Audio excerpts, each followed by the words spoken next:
नए भारत के माननीय गृह मंत्री हैं और एक ऐसे भारत के माननीय गृह मंत्री हैं जिन्होंने इस देश का सर सम्मान से ऊंचा करने का काम किया।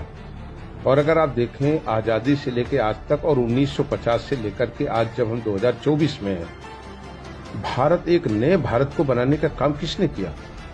अगर हम भारत के यशस्वी प्रधानमंत्री आदरणीय प्रधानमंत्री जी के उन कार्यों की बात न करें जब दुनिया में कोविड जैसी महामारी आई और विश्व के तमाम बड़े देशों ने घुटने टेक दिया, तब भारत के यशस्वी प्रधानमंत्री आदरणीय नरेंद्र मोदी जी, भारत के यशस्वी गृह मंत्री आदरणीय अमित शाह जी, वो देश की जनता के साथ खड़े रहे।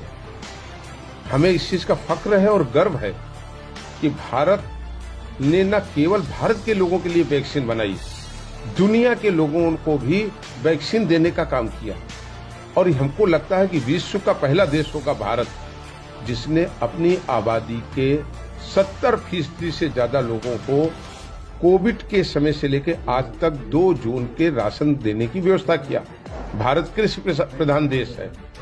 कौन सी ऐसी सरकार आई, अगर आपको याद हो तो आप बताइए, जिसने 2000 रुपए तिमाही किसान सम्मान निधि देकर के भारत के किसानों को मजबूत करने का काम किया और बढ़ाने का काम किया। हमने कई मौकों पर यह कहा, भारत हमारा आज से 15 साल पहले 2 मोर्चों पर जूझ रहा था।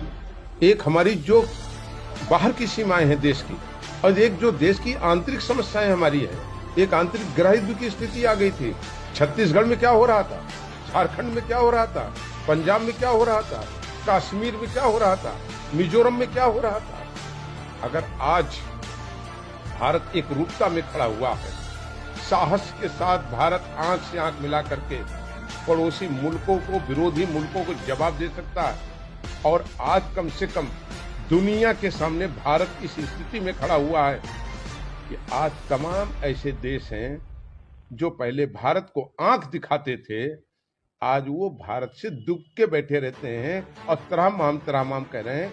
भारत के 135 करोड़ लोगों के लिए इससे ज्यादा सम्मान और सम्मान तो कोई सवाल नहीं उठता। और जब वो भारत के गृह मंत्री जी एक सामान्य कार्यकर्ता के रूप में, मनोज पांडे एक सामान्य विधायक, ये ठीक है कि रायबरेली की इस सम्मानित हमारी ऊंचाहर की जनता, जिसके मैं चरणों को प्रणाम करता हूं, जो हमें लगातार विधायक बनाती, उसको सम्मान देने अगर हमारे घर आए तो मैं अभिभूत हूं।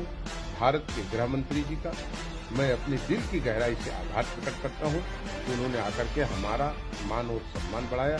एक ऐसे भारतीय योद्धा को पास से देखने का मौका मिला जिसने कश्मीर की इतनी बड़ी समस्या, जो लोग टुकड़ों में भारत को बांटना चाहते थे, जिसको भारत का सिरमौर कहा जाता है, उसको बचाने का काम 370 का अगर किसी ने किया है तो भारत के गृह मंत्री जी ने, भारत के प्रधानमंत्री के नेतृत्व और दिशा निर्देशों में लिया। मैं उन्हें सत प्रणाम करता हूँ और उन्हें आभार प्रकट करता हूँ कि वो आज हमारे यहाँ आए। जिस तरह देखा जाए लगातार भारतीय जनता पार्टी से आपकी नजदीकियां, तो इशारा नहीं कर रही कि अब ज्वाइन करने जा रहे हैं? नहीं, आप क्यों ये नहीं बोलते कि हमारी नजदीकी भारत माता के प्रति है? आप क्यों ये नहीं बोलते कि मैं एक दूसरे दल में भी रह करके लगातार जो लोग सनातन का विरोध करते थे, रामचरितमानस की प्रतियां फाड़ते थे, प्रभु राम के बारे में अशब्द बोलते थे, माँ लक्ष्मी के बारे में अशब्द बोलते थे, माँ दुर्गा के बारे में अशब्द बोलते थे, क्या 2 साल से आपने अपनी मीडिया में नहीं दिखाया? आपके चैनलों में चले हैं, समाचार पत्रों में लिखे गए हैं। कोई मैं आज नहीं जिंदा हुआ हूँ। मनोज पांडे पैदा होने से लेकर आज तक जिंदा है। जो सच है उस सच के साथ खड़ा रहूंगा और ये कहने में हमें कोई गुरेज नहीं है।